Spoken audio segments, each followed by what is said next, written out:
Good morning दोस्तों, welcome to my channel. आपका बहुत बहुत स्वागत है हमारे चैनल में। ठीक है, तो हम पढ़ रहे हैं शेरशाह सूरी के बारे में। शेरशाह सूरी मैंने आपको कंप्लीट करा दिया, ठीक। उसे थोड़ा सा रिवाइज करेंगे। फिर इसके बाद देखो, आप पहले है हमारा मुगल वंश पढ़ रहे थे, तो बाबर के बाद हमने पढ़ा हुमायूं। अब हुमायूं का बेटा कौन? अकबर। हुमायूं का बेटा कौन? अकबर। तो आज का टॉपिक हमारा अकबर है, ठीक। हमने बीच में शेरशाह सूरी पढ़ा, तो शेरशाह सूरी क्या हमारा मुगल वंश से था? वो तो इनका दुश्मन था, वो तो अफगान वंश से था, ठीक है। सूरी वंश देखो एक बार, जो हमने शेरशाह सूरी पढ़ा, शेरशाह सूरी जो था वो सूरवंश से, कह सकते हैं हम, सूरवंश से था। क्लियर? शेरशाह सूरी सूरवंश से था, लेकिन इसको हम द्वितीय अफगान वंश भी कहते हैं। क्या कहते हैं? द्वितीय अफगान वंश। द्वितीय अफगान वंश क्यों कहते हैं? क्योंकि पहला कौन था? लोधी वंश। पहला वंश कौन था? अफगान वंश, लोधी वंश था। इस वजह से सूरी वंश को हम द्वितीय अफगान वंश कहते हैं, ठीक है। तो शेरशाह सूरी के बारे में हमने 40 से लेके 1540 से 45 तक पढ़ा, ठीक। अब देखो 40 में क्या किया उन्होंने? 1540 में कन्नौज या बिलग्राम का युद्ध, कन्नौज या बिलग्राम का युद्ध, जिससे हुमायूं का निष्कासित जीवन शुरू हो गया। इससे पहले ही 1539 में चौसा का युद्ध हुआ था। किसका युद्ध हुआ था? चौसा का युद्ध हुआ था, ठीक है। 40 में कन्नौज या बिलग्राम का युद्ध, जिससे इस युद्ध के बाद हम कह सकते हैं कि हुमायूं भारत छोड़ने के लिए विवश हो गया, ठीक है। फिर 1541, 42, 43, 44, 45 यहाँ तक पढ़ना था। 41 में क्या था? गख्खर जातियों के विरुद्ध। वो कौन सी जनजाति थी जिसके विरुद्ध शेरशाह सूरी ने युद्ध लड़ा, और वो जनजाति शेरशाह सूरी के सर का दर्द बन गई? कौन सी थी? गख्खर जनजाति, ठीक है। इसी में इनसे प्रोटेक्शन के लिए, इनसे सेफ्टी के लिए इन्होंने रोहतासगढ़ का किला बनवाया था। शेरशाह सूरी ने रोहतासगढ़ का किला, ठीक है, रोहतासगढ़ का किला बनवाया था। इसके बाद 42 में मालवा को जीता। 42 में मालवा, 43 में 43 में रायसीन। इसी को कलंक कहते हैं शेरशाह सूरी की ज़िंदगी का। क्यों? क्योंकि ये जो था रायसीन का, ये राजा कौन थे? पूरनमल। तो रायसीन का युद्ध शेरशाह सूरी ने छल कपट से जीता था, और वहाँ की औरतों ने जौहर कर लिया था, ठीक है, रायसीन का। इसके बाद 44 में था, 44 में मेवाड़ को जीता। मेवाड़, ठीक है। मेवाड़ के राजा थे मालदेव। और मेवाड़ के राजा जब मेवाड़ को जीता था, तभी शेरशाह सूरी ने कहा था कि मैंने एक मुट्ठी बाजरे के लिए पूरे भारत को गंवा दिया, ठीक है। किसने कहा था ये? शेरशाह सूरी ने। क्योंकि मेवाड़ को जीतना बहुत ज़्यादा टफ था, वहाँ की मतलब रेगिस्तान एरिया था, कुछ हाथ भी नहीं लगा। 45 में कालिंजर, 45 में क्या जीता? कालिंजर, ठीक है। और इसी में ही शेरशाह सूरी की मृत्यु होगी। इन्होंने कालिंजर, ये युद्ध किस लिए हुआ था? दासी के लिए, एक डांसर के लिए। तो यहाँ का राजा था कीरत सिंह। कालिंजर का राजा कौन था? कीरत सिंह। और एक दासी, एक डांसर के लिए ये युद्ध हुआ था। और शेरशाह सूरी की सेना ने जो कालिंजर के किले पर गोला दागा, वो गोला वापस शेरशाह सूरी के पास आकर गिरा, और जिससे शेरशाह सूरी की मृत्यु हो गई, ठीक है। तो ये सारा हम पढ़ चुके हैं। अब आते हैं किस पे? हम अपने टॉपिक अकबर पर। किस पर आते हैं हम? अकबर पर, ठीक है। अब देखो, हमने मुगल वंश में बाबर पढ़ लिया, हुमायूं पढ़ लिया। अब आता है अकबर। क्या आता है? अकबर का। अकबर को पढ़ना है। अकबर के पिता का नाम हुमायूं। अकबर के पिता का नाम हुमायूं, माता का नाम हमीदा बानो। अब ऐसे तो भैया रिश्तेदारों का आपको पता ही चल गया, भाई बुआ का नाम भी पूछ ले तो कौन? गुलबदन बेगम, जिन्होंने हुमायूं नामा लिखा, ठीक है। हमीदा बानो ने क्या किया था? हमीदा बानो ने हुमायूं का मकबरा बनवाया, जिसे लाल ताजमहल कहते हैं। क्लियर? हमीदा बानो बेगम। अब एक होती है धायमा। धाइमा, ये धाइमा का कैरेक्टर ये बहुत मतलब कह सकते हैं कि बहुत इंपॉर्टेंट है अकबर के बारे में। जब आप पढ़ोगे, जिसने जोधा अकबर देखा वो धाइमा को अच्छे से जानते होंगे, ठीक है। धाइमा कौन थी? धाइमा होती है मतलब जैसे बड़े बड़े जो राजा महाराजा होते थे वो एक बच्चे की मतलब जो रानी होती थी वो बच्चे की केयर के लिए एक पर्सनल नौकरानी रखती थी, ठीक है, पर्सनल सर्वेंट जो सिर्फ उस बच्चे की केयर करेगी। तो मतलब केयर टेकर थी ये जो धाइमा थी। धाइमा का नाम क्या था? माहम अनगा, माहम अनघा, महामनगा, ठीक है। धाइमा कौन थी? महामनगा। और बहुत ही भैया बहुत ही चालू किस्म की औरत थी ये, ठीक है, महामनगा। धाइमा होगी महामनगा। अब अकबर का जन्म हुआ था 15 अक्टूबर 1942 को। कहाँ हुआ था? जो हमारे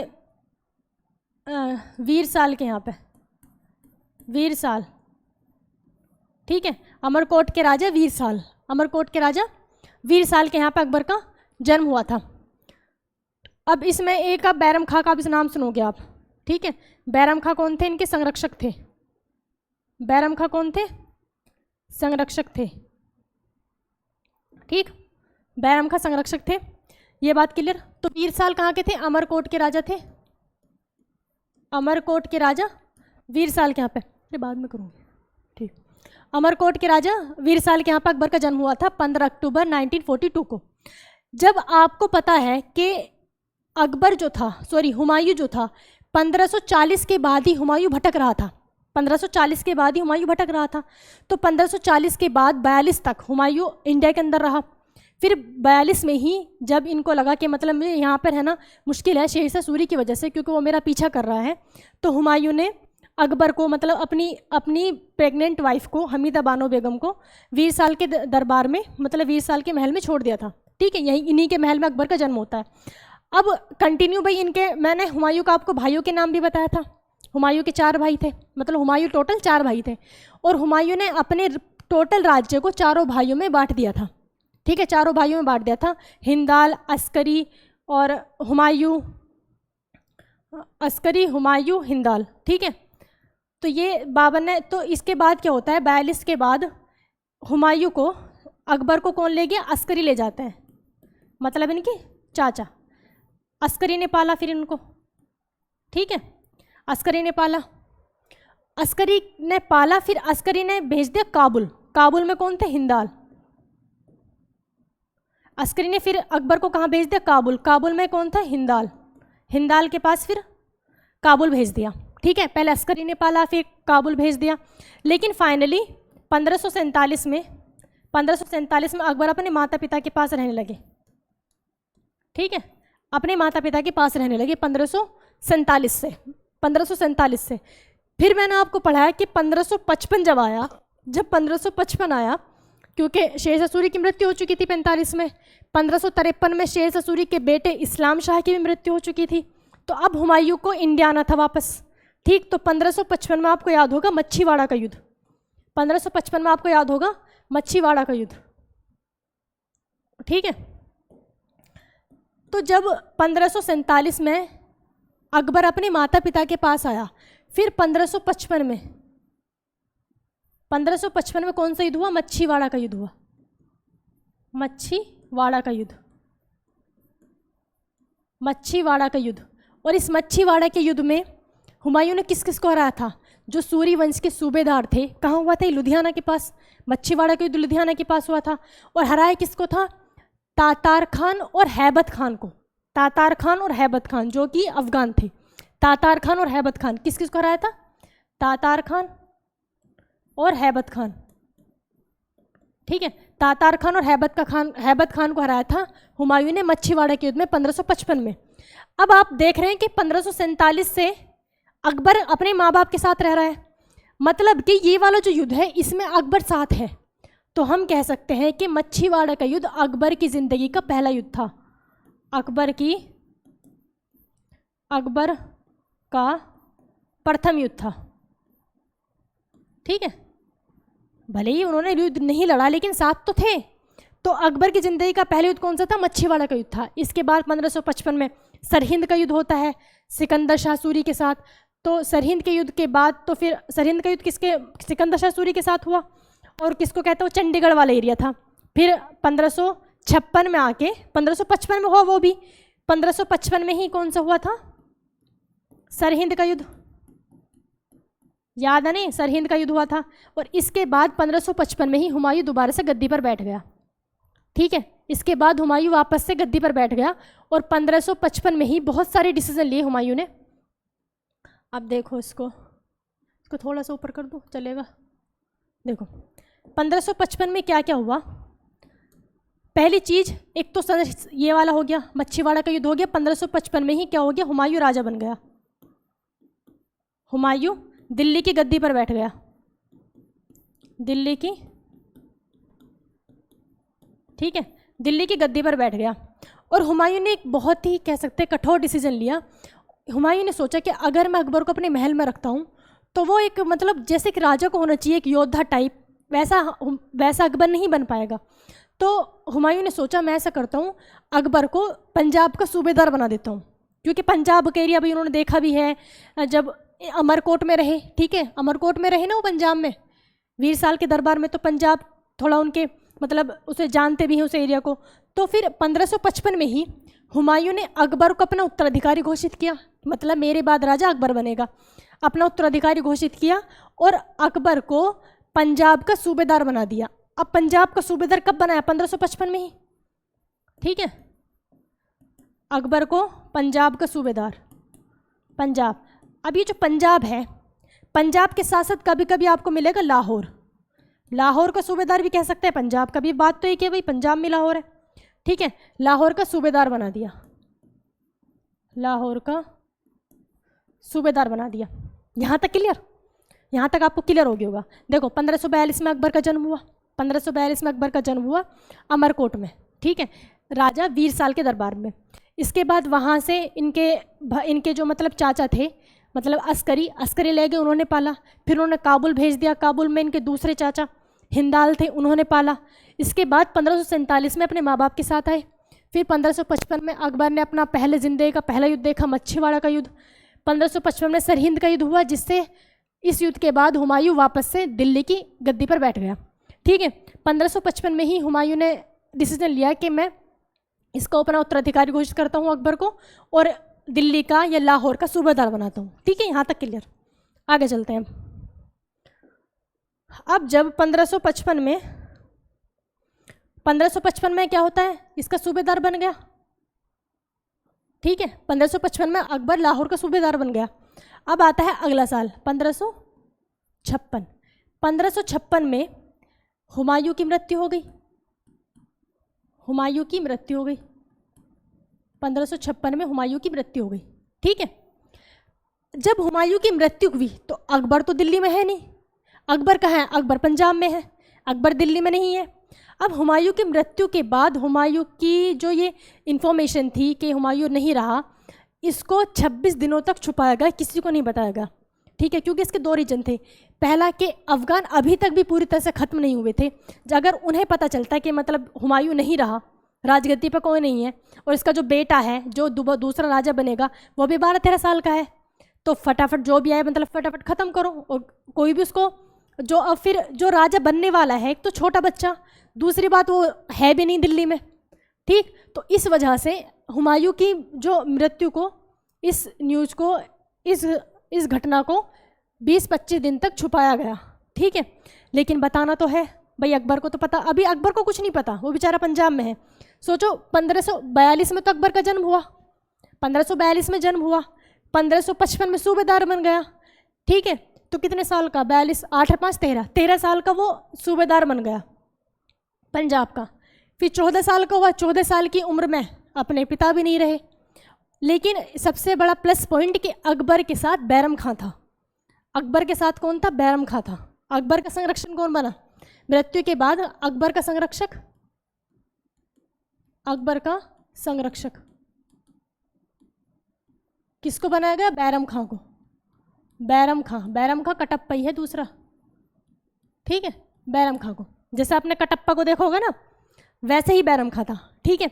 अकबर का संरक्षक बैरम खां को बनाया गया। बैरम खां, अब बैरम खां जाते हैं अकबर को न्यूज़ देने के लिए। सोचो इतने छोटे बच्चे को बताना कि आपके पिता नहीं रहे, कितनी बड़ी बात थी, है ना। तो अकबर जो बैरम खां है, छोटी छोटी सेना की टुकड़ी लेके दिल्ली से कहाँ के लिए निकले, पंजाब के लिए, लाहौर के लिए निकले। अब वहाँ जैसे पहुँचे तो ये तो खबर भाई रुकने वाली तो है नहीं, ये खबर आग की तरफ फैल गई कि हुमायूं नहीं रहा और अकबर भी दिल्ली में नहीं है, ठीक। फिर क्या होता है, 1556 की बात चल रही है सारी।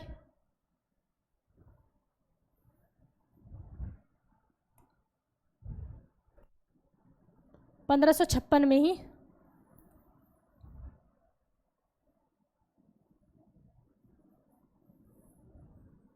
देखो, इधर का तो भूल जाओ, हमें यहीं पे फोकस करना है। यहाँ हम बना लेते हैं दिल्ली, है ना, यहाँ पे हमारा दिल्ली, और अकबर है इस तरफ, पंजाब वाली एरिया में अकबर है इस तरफ। दिल्ली के नीचे क्या होगा, आगरा, है ना, दिल्ली के नीचे होगा आगरा, ये है आगरा। जब बैरम खां दिल्ली पहुँचा, सॉरी पंजाब पहुँचा अकबर को बताने के लिए, वहाँ पे बता दिया, और वो पहुँचे भी मतलब छोटी छोटी सेना की टुकड़ी लेके, पूरी बड़ी सेना नहीं गई जिससे कि पता चले कि कुछ हुआ है, बड़ी सेना जाएगी तो पता चल जाएगा। तो छोटी छोटी टुकड़ी में सेना लेकर बैरम खां पहुँचा अकबर के पास, उनको बुलाया कि महाराज अब आप चलो, अब आप मतलब महाराज बन गए हैं, आपको दिल्ली का तख्त संभालना है, ठीक है। अब जैसे इन्होंने सोचा, इनको पता चला कि ये खबर सारे में फैल गई है, मतलब कि दुश्मन का खतरा है। अब दुश्मन कौन थे इस टाइम पे, अफगान, क्योंकि अभी शेर शाह सूरी को ख़त्म किया था, और अफगान इस एरिया में पूरे में फैले हुए थे, ठीक है। इसी एरिया में कौन था, एक अभी जो बचा, देखो सिकंदर शाह सूरी चला गया, इस्लाम शाह चला गया, सब चले गए, लेकिन यहाँ पे था आदिल शाह सूरी। कौन था, आदिल शाह सूरी था, ठीक है।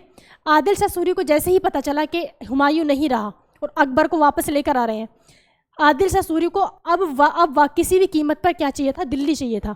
और आदिल शाह सूरी ने सोचा कि मुझे एक ऐसा सेनापति चाहिए जो बैरम खां को और सबको मतलब ख़त्म कर दे। तो आदिल शाह सूरी को मिला कौन, हेमू कहाँ का था, हेमू था राजस्थान का, ये राजस्थान वाली एरिया हो जाएगा ना।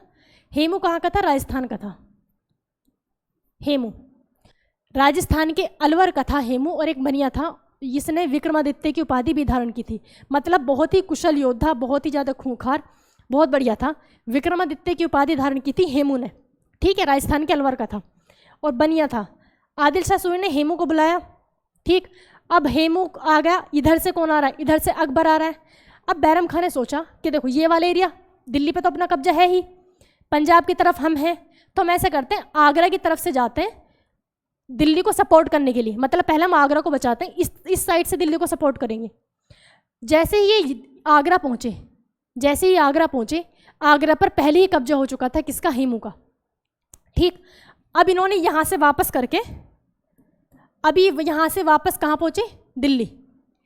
अब जैसे ये दिल्ली पहुँचे, ठीक है, अभी 1556 ही चल रहा है कंटिन्यू, ठीक है। 1556 में हुमायूं की मृत्यु की बाद की कहानी है, क्या होता है। फिर ये वापस से कहाँ पहुँचे, दिल्ली। क्या भैया अब दिल्ली को बचाओ, पहले तो दिल्ली को सेव करना था, अब दिल्ली को ही बचाओ।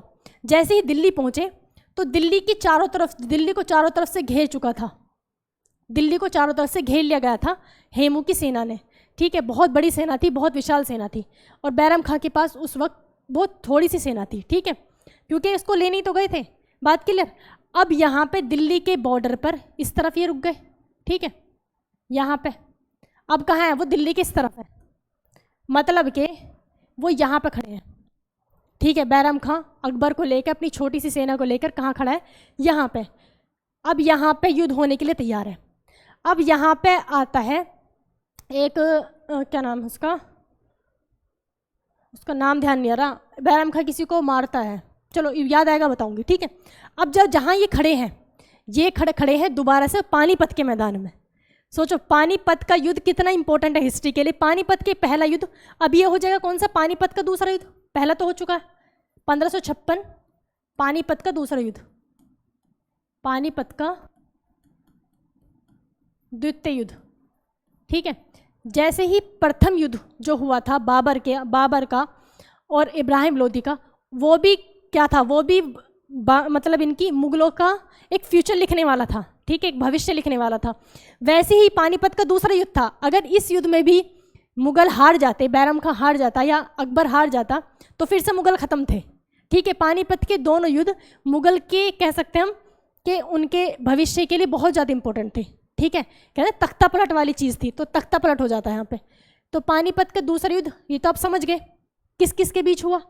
हेमू, आदिल शाह सूरी की तरफ से हेमू था और अकबर की तरफ से कौन था? बैरम खां। ठीक है, अब बैरम खां युद्ध के मैदान में खड़े हैं, इतनी कम सेना है, तो बैरम खां ने सोचा ऐसा करते हैं कि हमारी सेना कम है। ठीक है, तो बैरम खां ने अपना दिमाग लगाया, जब तक के हेमू की तरफ से मतलब कितने भी तीर आए, आपको एक भी तीर नहीं चलाना है, कितने भी तीर आए, कितने भी सेना मर जाए, तीर नहीं चलाना है। बैरम खां भी खुद मरते मरते बचा। क्यों? क्योंकि जिससे ये पता चले कि हेमू के ऊपर मैसेज जाए कि इनके पास तीरंदाज है ही नहीं। हेमू के पास ये मैसेज जाए कि इनके पास तीरंदाज नहीं है, बहुत देर होगी, 4-5 घंटे कंटिन्यू वहाँ से तीर आ रहे हैं, इधर से कोई तीर नहीं जा रहा। अब हेमू को लगा कि जैसा बैरम खां चाह रहा था वैसा हो गया। हेमू को लगा कि इनके पास जो तीरंदाज है वो है ही नहीं। फिर क्या होता है? फिर हेमू निकल कर आता है अपनी सेना से बाहर। मतलब ये होता है जैसे यहाँ पे सेना खड़ी है, इस तरफ भी सेना है। ठीक है, जो मेन सेनापति होता है वो थोड़ा बीच में होता है, चारों तरफ से सपोर्ट में। और आपने जैसे आप वो खेलते हो ना, शतरंज खेलते हो, उसमें भी अगर राजा मर जाए, मतलब जो भी उस सेना का नेतृत्व कर रहा है, अगर वो मर जाए, उसने अपना झंडा लगा दिया मतलब, तो पूरी सेना जितनी भी बड़ी होगी उसको वापस लौट जाना पड़ेगा। ठीक है, एक तो सेना मतलब अगर दूसरे का झंडा लग गया, सेना खुद से भी डिमोटिवेट हो जाएगी। ठीक है, अब तो कुछ रहा ही नहीं भाई, दूसरे का झंडा आ गया। ठीक, और दूसरा ये रूल भी होता है कि अगर जैसे चेस में होता है ना, शतरंज में, वैसे ही तो बैरम खां का सिर्फ यही था कि डायरेक्ट मैं हेमू को मार दूँ किसी तरह से, फिर तो सब अपना हो जाएगा, सेना वापस चली जाएगी। अब जब हेमू को लगा कि इनके पास तीरंदाज है ही नहीं, क्योंकि तीरंदाज जो होता है, तीर से तो हम दूर से मार सकते हैं, उस टाइम पे तीर ही थे। अब तलवार हो या भाला हो, उसके लिए तो आपको पास मारना पड़ेगा। ठीक है, तीर से हम दूर से मार सकते हैं। अब हेमू को जब पता चला कि तीरंदाज तो है नहीं, मतलब मैं दूर से तो मैं सेफ हूँ, तब हेमू निकल कर आता है बाहर। ठीक है, हेमू निकल कर आता है बाहर, तब तीर बरसाया जाता है और हेमू को यहाँ पे ख़त्म कर दिया जाता है। तो बैरम खां की अक्लमंदी की वजह से ये पानीपत का दूसरा युद्ध जीत लिया और मुग़ल फिर से मतलब एक स्ट्रॉन्ग बन के दिल्ली की राजगद्दी पर बैठ गया। ठीक है, तो अकबर 1556 तक आपको समझ आ गया होगा। ये था पानीपत का दूसरा युद्ध। अब दिल्ली पहुंच गए, अकबर क्या बन गया? राजा बन गया। इसके बाद अकबर राजा बन गया। ठीक है, अकबर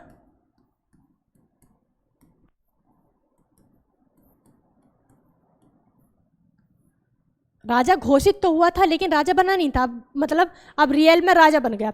जैसे ही लेकर आए थे ना वापस से अकबर को, तो अकबर का राज्याभिषेक रास्ते में करा देता। जैसे इनको लगा ना कि भैया अब तो सबको पता चल गया, अब वापस से इसको दिल्ली लेकर जाना और बिल्कुल सिस्टमैटिक तरीके से राज्याभिषेक कराना, तो मतलब खतरे से खाली नहीं है और राजा एक चाहिए दिल्ली का बनाने के लिए। तो जैसे ही वापस आ रहे थे यहाँ से, तो पंजाब से निकले। पंजाब से निकलने के बाद गुरदासपुर के पास एक यहाँ मतलब इमरजेंसी में अकबर का राज्याभिषेक करा दिया था। मिर्जा कासिम ने राज्याभिषेक कराया था। राज्याभिषेक किसने कराया था? मिर्जा कासिम ने अकबर का राज्याभिषेक कराया था इमरजेंसी में। ठीक है, मिर्जा कासिम ने अकबर का राज्याभिषेक कराया था इमरजेंसी में। क्लियर? तो यहाँ तक अब हमने पढ़ा कि अकबर कैसे कितनी मुश्किलों के साथ इतनी छोटी सी उम्र में इतनी सारी चीज़ें उसने देखी। कभी वो उसके राजा वीरसाल के दरबार में है, कभी अपने चाचा के पास है, कभी काबुल है, कभी कहाँ है, फिर उसके बाद कंटिन्यू युद्ध, फिर उनके पिता की मृत्यु, फिर से युद्ध, है ना। कहाँ मतलब रोने का भी टाइम नहीं मिला बेचारे को। ठीक है, अपने बाप के लिए रोने का भी टाइम नहीं मिला। तो ये बहुत टफ होता है मतलब। ठीक, तो यहाँ तक हमारा क्लियर, 1556 तक हमारा क्लियर। अब 1556 के बाद अब आते हैं हम किस पर? बैरम खां पर। देखो 1556 जब चला गया, अकबर राजा बन गया, तो अकबर सिर्फ 2 ही लोगों की सबसे ज़्यादा बात मानता था, है ना। 2 ही लोग सबसे ज़्यादा बात मानता था, एक तो अपनी धायमा महामन का और दूसरा कौन? बैरम खां।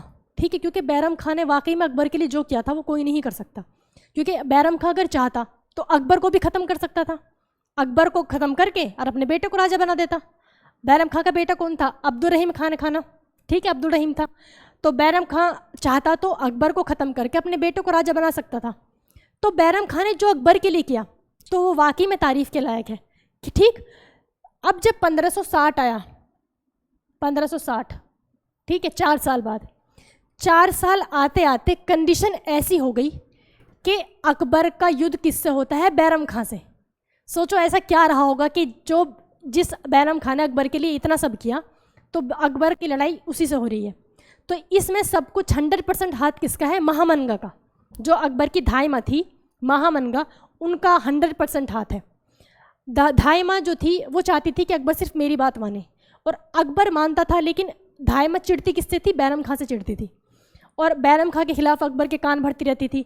दूसरा जो बैरम खां था वो शिया था, और हमारे इंडिया में जितने भी मोमडन हैं, है ना, उस टाइम पे भी और अभी भी सुन्नी पॉपुलेशन ज़्यादा है, ठीक। तो उनके खिलाफ की शिया है, ये इस वजह से ऐसा करा रहा है ना, अकबर को भड़काती रहती थी। और अकबर धाई माँ ने ही क्या किया, जो राजा थे वीरसाल, अमरकोट के राजा जो वीरसाल थे, वीरसाल पर हमला करवा दिया धाई माँ ने। और नाम किसका लिया? बैरम खां का, कि बैरम खां के कहने पर युद्ध हुआ, बैरम खां के कहने पर हमला हुआ, ठीक है ना। तो अकबर इस बात से तो चिढ़ता बहुत, क्योंकि भाई वीरसाल के दरबार में स्टार्टिंग के जो जिंदगी दी अकबर को, वो वीरसाल ने दी, ठीक है ना। तो ये सब किसने किया था? महामनगा ने। फिर कंडीशन ऐसी आ गई कि 1560 में युद्ध किसका होता है? बैरम खां और अकबर का। इस युद्ध को हम कहते हैं तालीकोटा का युद्ध। क्या कहते हैं? तालीकोटा, तालीकोटा का युद्ध, तालीकोटा का युद्ध किसके बीच हुआ? ये अकबर और बैरम खां, बैरम खां के बीच, ठीक है। इसमें बैरम खां की हार हुई, इस युद्ध में बैरम खां की हार हुई। और बैरम खां की हार के बाद अकबर ने इनके सामने 2 कंडीशन रखी, क्योंकि अकबर चाहता था, मतलब बैरम खां वो ऐसा तो नहीं चाहता था कि बैरम खां को मारना चाहता था या फिर बैरम खां का बुरा चाहता था, वो सिर्फ कंडीशन ऐसी होती चली गई महामनगा की वजह से, क्योंकि महामनगा को भी अवॉइड नहीं कर सकता भाई, महामनगा ने पाला था अपनी माँ से ज़्यादा, माँ को इतनी वैल्यू नहीं देता था अकबर जितनी महामनगा को देता था, ठीक है। तो बैरम खां के आगे अकबर ने 2 कंडीशन रखी, कि आप ऐसा करो, मैं आपको या तो कोई छोटा सा एरिया दे देता हूँ और वहाँ का आपको सूबेदार बना दूंगा, आप वहाँ पे रहो, अपनी ज़िंदगी गुजर बसर करो, वहीं पे अपनी ज़िंदगी काट दो, ठीक है ना। या फिर आप ऐसा करो, आप हज के लिए चले जाओ और वहाँ पे अपनी मतलब ज़िंदगी इस तरह से निकाल दो, ठीक है। तो बैरम खां ने कहा कि मैंने पानीपत का युद्ध लड़ा, ठीक। सबसे पहले मैंने हुमायूं के लिए कौन सा? सरहिंद का युद्ध जीता। सरहिंद के युद्ध के बाद हुमायूं दिल्ली का राजा बना, ठीक। उसके बाद मैंने पानीपत का युद्ध लड़ा, पानीपत के युद्ध के बाद मैंने आपको राजा बनाया। और मेरी इतनी सी औकात है कि मैं छोटी सा ज़मीन का टुकड़ा लूँ और वहाँ पे जाके रहूँ, मुझे ये नहीं चाहिए, मैं हज के लिए जाऊँगा, ठीक। तो बैरम खां ने क्या चुना? बैरम खां ने हज को चुना। अब उस टाइम पे तो जहाज़ वगैरह नहीं थे, तो घोड़े से गए। अब इस बात की खबर किसको मिली? महामनगा को। महामनगा ने मतलब ये अपने आदमी भेजकर जैसे भी करके, है ना, बैरम खां को मरवा दिया, बैरम खां को मरवा दिया महामनगा ने, ठीक। अब बैरम खां का बेटा था अब्दुर्रहीम खान खाना। अब्दुर्रहीम खान खाना को अकबर बहुत करता था, और अब्दुर्रहीम को क्या किया? अनुवाद विभाग का अध्यक्ष बना दिया, मतलब अनुवाद विभाग उसी के अंडर में कर दिया, ठीक है, अब्दुर्रहीम के अंडर में। यहाँ तक आपको क्लियर। अब 1560 भाई बैरम खां तो नहीं रहा, अब कौन बची? अब बची महामनगा। अब टोटली इफेक्ट अकबर के ऊपर टोटली किसका था? महामनगा का था। महामनगा जो कहती थी अकबर वो करता चला गया, उसने बोला ये कर दो, उसने बोला ये कर दो। मतलब इस टाइम पे 1560 से लेकर 1562 तक, ठीक है, मतलब कि 60 से 62 तक, ये जो 2 साल का गैप है, ये जो 2 साल का गैप है, इन 2 साल में अकबर के ऊपर सिर्फ और सिर्फ महामनगा का ही प्रभाव रहा और महामनगा की सारी बातें मानी। और इन्हीं 2 साल के अंदर अकबर के राज्य का या अकबर के साम्राज्य का बिल्कुल भी विकास नहीं हुआ। तो ये जो 2 साल हैं इनको कहा जाता है, इसको कहा जाता है पेटीकोट का शासन। पेटीकोट, पेटीकोट का शासन, ठीक है। दूसरा इसका नाम है हरमदल का शासन, हरमदल, हरमदल का शासन, ठीक है। पेटीकोट या हरमदल किसको मतलब ये किसका साइन देते हैं, ये देते हैं मतलब फीमेल का। हरमदल उस टाइम पे फीमेल की एक जगह होती जहाँ पर मतलब फीमेल्स रहती थी। और पेटीकोट तो है ही, पेटीकोट किसके लिए साइन देगा, फीमेल के लिए, मतलब फीमेल का शासन था।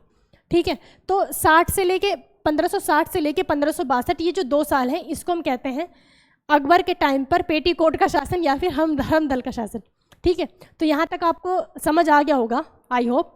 और आपको अगर कोई भी कहीं भी कन्फ्यूज़न हो तो लाइक और कमेंट जरूर करना। ठीक है, थैंक यू।